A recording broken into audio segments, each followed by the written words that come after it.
Assalamualaikum warahmatullahi wabarakatuh. Bertemu kembali dengan saya, Dr. Jabar Sabin MA, dosen Fakultas Syariah dan Hukum UNAI. Dalam kuliah Logika dan Pengetahuan Hukum, kita masuk pada bagian kelima tentang makna gramatikal. Mari melihat standar kompetensi, di mana mahasiswa diharapkan agar mampu menganalisis pergeseran makna kata saat digunakan secara gramatikal dalam bahasa hukum.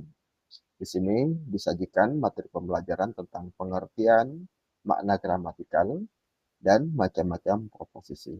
Yang kedua, disajikan tentang pergeseran komprehensi dan ekstensi serta relevansinya dengan penalaran hukum. Mari kita masuk tentang pengertian makna gramatikal. Makna gramatikal disebut juga makna kontekstual atau makna situasional, yaitu makna di dalam kalimat, di mana ada pergeseran komprehensi dan ekstensi. Lalu apa itu kalimat? Nah, menurut Kamus Besar Bahasa Indonesia, kalimat berarti kesatuan ujar yang mengungkap sesuatu konsep atau pikiran atau perasaan. Nah, di sini peran kalimat dalam menjalankan fungsi bahasa adalah yang pertama, fungsi informatif, baik itu afirmasi atau negasi. Yang kedua, fungsi ekspresif, yaitu pengungkapan rasa. Yang ketiga, fungsi direktif, yaitu menyampaikan permintaan atau perintah. Setiap kalimat tentu memuat makna, informasi, dan maksud. Nah, ini tiga hal yang kita perlu catat. Yang ini dipahami dari jalinan kata di dalam kalimat yang diucap oleh penutur. Nah, di sini kami ilustrasikan, misalkan ada seorang penutur, dia memiliki maksud di dalam pikirannya yang hendak disampaikan. Kemudian di sini ada pendengar, di mana si penutur itu mengucapkan kalimat, di mana kalimat itu mengandung makna, dan makna tersebut itu merupakan informasi yang hendak disampaikan oleh si penutur kepada si pendengar. Jadi dalam hal ini, si pendengar memahami melalui kalimat. Nah, di sini yang kemudian dicerap oleh si pendengar adalah makna di dalam kalimat yang itu merupakan informasi yang hendak disampaikan ya oleh si penutur. Nah, tapi kemudian apa yang dipahami oleh si pendengar itu tidaklah identik dengan apa yang dimaksud oleh si penutur. Maka perlulah ilmu mantik untuk bisa memiliki kategori-kategori untuk bisa mengetahui bagaimana penggunaan yang tepat dan benar sehingga bisa ditangkap maksud dari si penutur secara bertanggung jawab. Nah, di antara maksud-maksud yang ada di dalam pikiran penutur, itu yang menjadi konsen dari ilmu logika itu adalah keputusan di dalam proposisi yang itu bisa afirmasi atau negasi. Di sini yang dilihat adalah penggunaannya yang tepat dan benar, sebab semua upaya akal adalah untuk mencapai kebenaran. Nah, mari kita lihat apa pengertian proposisi yang menurut Kamus Besar Bahasa Indonesia itu berarti ungkapan yang dapat dipercaya, disangsikan, disangkal, atau dibuktikan benar tidaknya. Nah, dalam bahasa Arab, proposisi disebut qadiyah, berasal daripada kata qadha yang artinya hukum. Alasannya karena pada kalimat deklaratif itu terjadi penetapan hukum, yaitu ada penyandaran predikat pada subjek, baik itu berupa afirmasi, mujabah, maupun negasi, salibah. Jadi penyandaran hukum kepada mahkum alaih adalah sebab kalimat deklaratif disebut sebagai proposisi atau qadiyah. Nah, di sini proposisi adalah unit terkecil pemikiran yang mengandung maksud sempurna, maka ia bisa salah, bisa benar. Nah, dalam hal ini beberapa ilmu memiliki istilah khusus, misalnya dalam ilmu bahasa, itu menyebutnya sebagai subjek dan predikat pada kabar. Sedangkan dalam ilmu kalam itu menyebutnya sifat dan yang disifatkan, yaitu sifat dan mausuf. Kemudian dalam ilmu fikih itu disebut hukum dan mahkum alaih.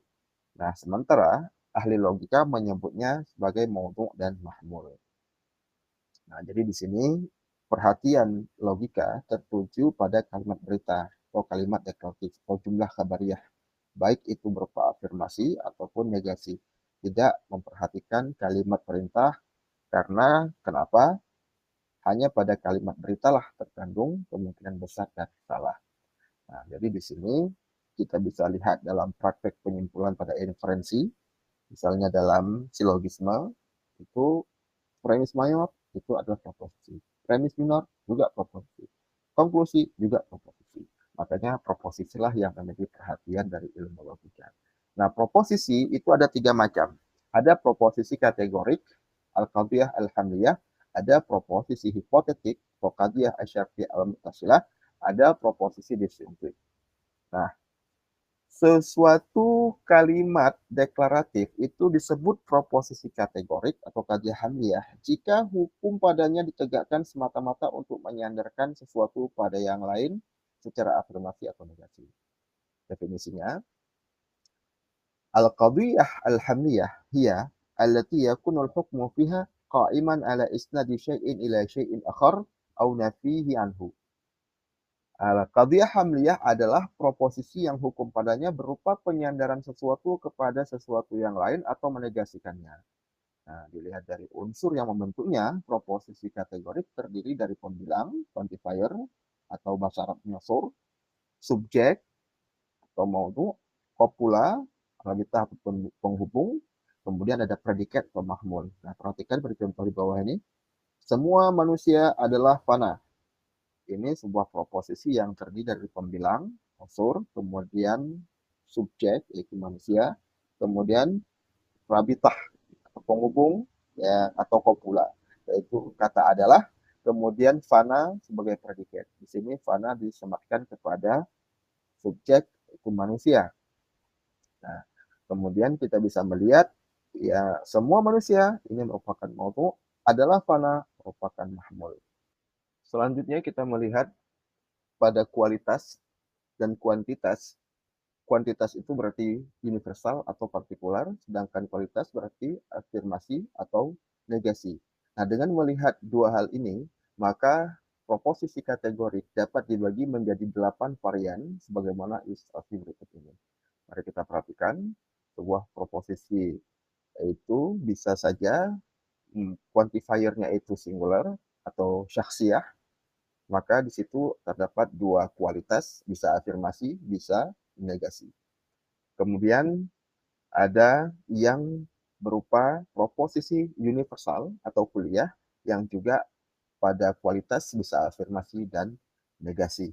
Yang ketiga, secara kuantitas bisa berupa qadiyah juz'iyah atau proposisi partikular yang secara kualitas bisa afirmasi atau negasi. Dan kemudian juga ada yang tanpa quantifier atau disebut dengan qadiyah muhmalah yang bisa dia kualitasnya itu afirmasi atau negasi. Nah, perlu dicatat bahwa yang singular atau yang syakhsiyah dan yang tanpa quantifier yang muhmalah itu dianggap partikular. Maka dia yang dinyatakan sebagai kuantitas adalah universal dan partikular. Dengan demikian ada 4 kategori yang kemudian dibagi kepada kualitasnya afirmasi atau negasi. Maka ada 4 macam proposisi, universal afirmatif atau kuliah mujabah, kemudian ada yang universal negatif, kuliah salibah, dan yang ketiga ada yang partikular afirmatif, juz'iyah, afirmatif itu berarti mujabah, kemudian ada yang partikular negatif, juz'iyah, salibah. Nah, jadi dalam konteks tradisi logika konvensional, itu kemudian dilambangkan dengan huruf A, E, I, O, di mana A itu merupakan lambang untuk proposisi universal afirmatif yang diambil dari huruf pertama kata Latin, yaitu affirmo. Kemudian E itu merupakan lambang atau penanda untuk proposisi universal negatif, diambil dari huruf kedua kata Latin nego. Kemudian I digunakan sebagai lambang atau penanda proposisi partikular afirmatif, diambil dari huruf keempat kata Latin affirmo. Kemudian O itu merupakan lambang atau penanda untuk proposisi partikular negatif, diambil dari huruf keempat kata Latin nego. Nah, jadi ini ada 4 macam proposisi yang dengan melihat kepada kuantitas dan kualitasnya. Nah, kemudian ini dikaji lebih jauh dengan melihat kepada faktor distribusi di dalam term. Jadi ketika dia itu universal, itu berarti terdistribusi. Kalau dia partikular, berarti tidak terdistribusi. Nah, inilah kemudian yang menimbulkan permasalahan di dalam penalaran karena setiap ucapan pastilah mengandung maksud. Hanya saja tidak serta-merta sebuah ucapan itu secara pasti menunjukkan kepada maksud pemilik apakah dia memaksudkan yang ucapan tersebut universal atau partikular. Nah, sekarang mari kita lihat ketika term di dalam sebuah ucapan itu bisa saja secara kuantitas dia disebut menggunakan kata yang universal, tapi kadangkala dia itu yang dimaksud justru partikular sehingga tidak terdistribusi. Nah, kita perhatikan pada proposisi A, term subjek itu berdistribusi dan term predikat tidak berdistribusi. Contohnya, semua burung adalah hewan. Nah, kata semua burung ini universal sehingga dia berdistribusi. Sedangkan kata hewan ini tidaklah universal, tidak berdistribusi. Kenapa? Karena hewan yang dimaksud di sini dibatasi pada burung. Nah, kemudian pada proposisi E, subjek berdistribusi dan term predikat berdistribusi. Contoh, semua presiden bukan kaisar. Nah, kata semua presiden ini universal dan digunakan secara berdistribusi. Nah, kata bukan kaisar juga begitu. Maka subjek dan predikat sama-sama berdistribusi. Nah, di sini yang ketiga pada proposisi I. Term subjek tidak berdistribusi dan term predikat tidak berdistribusi. Contoh, sebagian manusia adalah peramah. Nah, kata sebagian manusia ini merupakan proposisi yang partikular, sebagian. Nah, peramah yang dimaksudkan di sini juga partikular. Jadi di sini kedua-duanya tidak berdistribusi. Nah, yang keempat, proposisi O, di sini term subjek tidak berdistribusi dan term predikat berdistribusi. Contohnya, sebagian manusia tidaklah cerdik. Nah, kata sebagian di sini partikular, sehingga dia tidak berdistribusi. Kemudian, yang predikatnya ini merupakan term yang universal. Ketika dia dinegasikan, menegasikan keseluruhannya, sehingga dia dikatakan berdistribusi. Nah, inilah persoalannya. Nah, jadi di sini kita lihat timbul permasalahan penalaran, terutama dalam inferensi langsung. Kita akan lihat nanti ke depan dalam diskusi-diskusi kita. Nah, Imam Al-Ghazali mencontohkan pada kasus fikih. Wa misaluhu minal fiqhi in talabta istidahan. Ini diberikan contoh dalam konteks fikih kalau kita mau kejelasan. Ayyakula syafi'i masalan. Misalnya Imam Syafi'i berkata, ma'lum annal mat'um ribawiyun. Diketahui bahwa makanan itu bersifat ribawi. Wasafarjal mat'umun falyakun ribawiyan. Nah, di sini dicontohkan kata safarjal, buah jeruk. Jadi ketika memang ada satu pernyataan universal bahwa makanan itu bersifat ribawi sehingga kalau dijual harus lama, harus langsung serah terima, maka kemudian kita melihat bahwa di situ ada yang namanya jeruk yang juga makanan, tetapi di sini ada masalah. Apakah maksud makanan itu semua makanan atau maksud makanan itu terbatas kepada makanan pokok? Nah, ini menimbulkan masalah. Nah, jika yang dimaksud dengan makanan pada proposisi ini adalah sebagian dari jenis makanan, misalnya hanya makanan pokok, maka bisa saja proposisi ini tidak mencakup jeruk. Bahkan bisa saja jeruk masuk dalam lawan proposisi, yaitu masuk ke dalam kategori bukan ribawi. Nah, akibatnya konklusi bisa salah, sebab premis mayor mengandung maksud khusus, bukan maksud umum. Walau penggunaan katanya kata yang universal, tapi maksud bisa saja tidak universal. Maka kalau begitu tidak mencakup jeruk. Nah, ini akan menimbulkan permasalahan ketika melakukan penyimpulan. Nah, hal-hal yang seperti inilah yang memerlukan kaedah-kaedah penalaran. Nah, sekarang kita lihat tentang posisi hipotetik, qadhiyah, syartiyah, mutasilah. Nah, proposisi hipotetik Ini berasal dari dua proposisi kategorik, lalu dihubungkan dengan memakai konjungsi persyaratan dan penyimpul.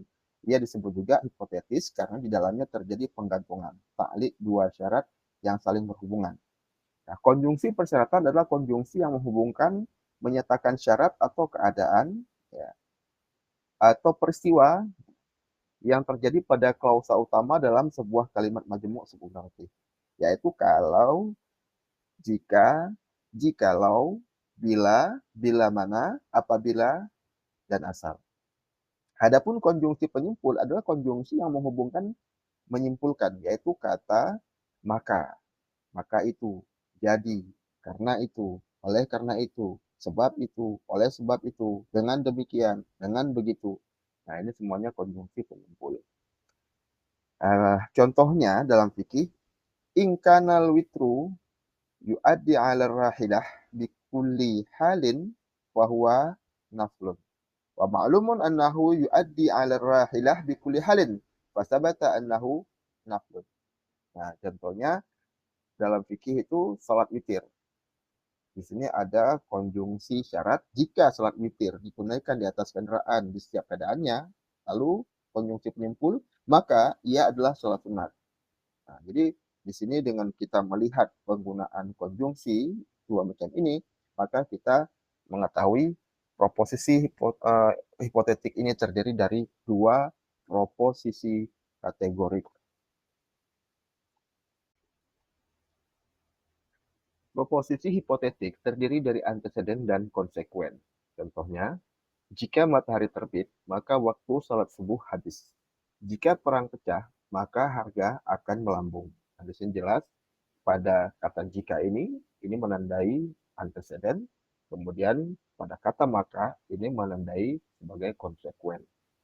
Nah, relasi antara anteseden dan konsekuen bersifat deterministik, luzumiah, atau probabilitas ittifaqiyah. Nah, relasi yang berupa luzumiah dapat dipilah ke dalam 5 kategori berikut. 1. Anteseden merupakan sebab bagi konsekuen. Misalnya, jika udara dingin berhembus ke arah awan yang diberati oleh butiran air, maka turunlah hujan. Yang kedua, anteseden merupakan akibat atau musabab bagi konsekuen. Misalnya, jika hujan turun, maka udara di sekitar awan yang mengandung hujan telah mendingin. 3. Anteseden merupakan ilat bagi konsekuen. Misalnya, jika pesawat terbang di udara, maka para penumpang bergerak sesuai pergerakan pesawat. 4. Anteseden merupakan yang diilatkan atau maklul. Misalnya, jika penumpang pesawat bergerak di udara dengan kecepatan 100 mil per jam, berarti pesawat terbang dalam kecepatan 100 mil per jam. Yang kelima, relasi antara anteseden dan konsekuen yang berpijak pada penyandaran al-idhafah antara keduanya. Misalnya, jika Aisyah adalah anak Abu Bakar As-Siddiq, maka Abu Bakar adalah ayah dari Aisyah. Nah, jadi di sini kita bisa melihat ada 5 macam relasi luzumiah. Kemudian pada yang ittifaqiyah itu ada kala terjadi dia secara bersamaan, iktiran, atau beriringan. Setelah yang satu, baru yang berikutnya, tasahub. Nah, misalnya gunung adalah dataran tinggi, maka air mengalir dari tempat tinggi yang terendah. Nah, ini contohnya. Kemudian kita masuk pada proposisi disjungtif atau qadhiyah syartiyah munfasilah. Sebuah kalimat disebut proposisi disjungtif jika saling menyisihkan antara dua kemungkinan atau lebih. Nah, proposisi disjungtif terdiri dari dua proposisi kategorik, yaitu qadhiyah hamliyah, yang mana kedua proposisi tersebut dihubungkan dengan konjungsi pemilihan, yaitu kata atau.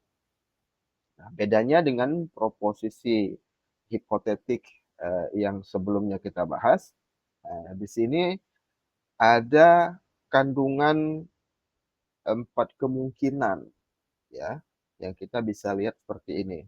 Jika angka itu genap, maka ia bukan ganjil. Jika angka itu ganjil, maka ia bukan genap. Jika angka itu bukan genap, maka ia ganjil. Jika angka itu bukan ganjil, maka ia genap. Nah, jadi di sini ada 4 kemungkinan yang terkandung di dalam 4 proposisi disjungtif. Jadi kalau begitu, ini proposisi disjungtif ini memiliki kesetaraan dengan 4 proposisi hipotetik. Nah, jadi di sini uh, ini menjadi pembeda ya antara proposisi disjungtif dengan proposisi hipotetik. Nah, kemudian dilihat dari kualitas dan kuantitasnya, proposisi disjungtif dapat dibagi menjadi 4 proposisi berikut. Satu, quantifiernya universal afirmatif yang dihubungkan dengan kombinasi pemilihan yang menunjuk pada makna umum. Kemudian yang kedua, quantifiernya universal negatif. Kemudian yang ketiga, quantifiernya itu partikular afirmatif. Nah, sekarang kita akan lihat ini dalam 3 kategori. Yang pertama, proposisi disjungtif itu menolak bersatunya 2 kemungkinan yang saling menyisihkan dan menolak peniadaan keduanya sekaligus. Mani'ul jam'in wal khulu. Jadi di sini contohnya al-jismu imma ayyakuna mutaharrikan wa imma ayyakuna sakinan. Jasad atau jasmani itu ada kalanya dia bergerak atau dia itu diam. Nah, jadi di sini kita melihat 2 kemungkinan ini tidak boleh bersatu, tapi salah satunya tidak boleh tidak ada. Kalau dia bukan bergerak, maka dia diam. Kalau dia bukan diam, maka dia bergerak. Yang kedua, dia itu menolak bersatunya 2 kemungkinan yang saling menyisihkan. Nah, di sini misalnya hadhihi saburah imma an takuna kulluha sawadan wa imma an takuna kulluha hadra'an. Nah, papan tulis itu bisa saja berwarna hitam seluruhnya atau berwarna hijau seluruhnya. Nah, di sini dia hanya menolak kemungkinan untuk bersatu. Sama-sama hijau, sama-sama hitam itu nggak mungkin. Nah, tapi bisa jadi dia bukan hitam dan bukan hijau. Nah, jadi ini pada yang kedua polanya hanya menolak bersatunya 2 kemungkinan, tapi tidak menolak kedua-duanya tidak ada. Yang ketiga hanya menolak ketiadaan salah satu. Nah, contohnya laisa al-battah imma ayyakunal qamar wal ard mutasawiyaini awil qamar akbar minal ard. Sama sekali bukan bahwa bulan itu sama besar dengan bumi atau bulan lebih besar dari bumi. Nah, jadi di sini dari 2 pernyataan ini salah satu harus ada. Jadi di sini kita melihat dia hanya menolak ketiadaan salah satu dari 2 kemungkinan yang saling menyisihkan. Oke, jadi di sini kita bisa lihat proposisi disjungtif, hipotetik, kategorik itu menimbulkan persoalan makna gramatikal. Nah, hal ini terjadi karena redaksi kalimat membuka kemungkinan makna yang lebih luas dari makna leksikal. Nah, itu kita harus masuk kepada komprehensi dan ekstensi. Intensi disebut juga dengan komprehensi atau konotasi, sedangkan ekstensi disebut denotasi. Dalam mu'jam falsafi, ini dipadankan dengan kata al-mafhum, sedangkan denotasi dipadankan dengan kata al-masharak. Jadi al-mafhum itu adalah fayaqsuduna bihi al-ma'na dzihni alladzi yushiruhu al-lafdhu fil azhan wal lafdhu dilalatun kalamiyatun alaih. Jadi mafhum ataupun yang dikatakan dengan komprehensi itu adalah makna yang dimaksud oleh mantikiyun adalah makna di dalam pikiran yang ditunjuk oleh lafaz dalam pikiran. Lafaz itu merupakan dilalah kalamiah kepadanya. Nah, jadi ini pengertiannya. Kemudian yang kedua disebut al-masadak atau ekstensi. Kalau yang satu di intensi atau komprehensi, ini ekstensi. Ini makna yang mengacu pada luas atau sempit cakupan kuantitas. Jadi bidang atau lingkungan konsep suatu term. Definisinya wa ammal masadak fayaqsuduna bihi al-farda awil afrad allati yantabiqu alaih al-lafdu id yattahaqqaq fiha mafhumul zihni. Yang dimaksud di situ adalah suatu farad, ya, anggota yang dicakup oleh lafaz. Nah, jadi ini 2 macam. Untuk memahaminya kita lihat ilustrasi yang pernah kita bahas sebelumnya, di mana manusia hidup di alam materi dan alam ide.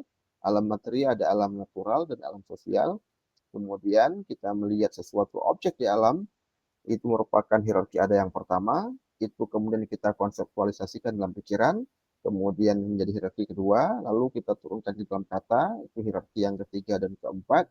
Nah, dari sini kemudian kita bisa melihat konsep, kemudian kita merujuk kepada realitas. Nah, pembicaraan kita berada pada kata ini.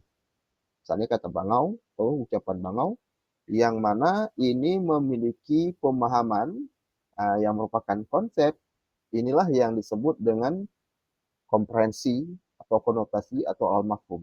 Lalu itu merujuk pada apa dalam realitas, inilah yang disebut dengan al-masadak atau ekstensi. Nah, jadi dalam hal ini kita perhatikan tabulasi di sini. Di sini ada perbedaan antara ekstensi dan komprehensi. Misalnya kata substansi, ini merupakan komprehensi, memiliki pemahaman yang luas, namun pemahaman itu ada di dalam pemahaman dalam realitas, yaitu mencakup malaikat, mineral, tumbuhan, binatang, manusia. Tapi ketika substansi itu ditambah dengan kata badani, maka itu keluasan ekstensi berkurang. Kalau kita tambah lagi badani bernyawa, maka di situ berkurang lagi. Nah, ini bertambah kepada ekstensi, berkurang pada komprehensi. Berkurang pada komprehensi, bertambah pada ekstensi. Demikian yang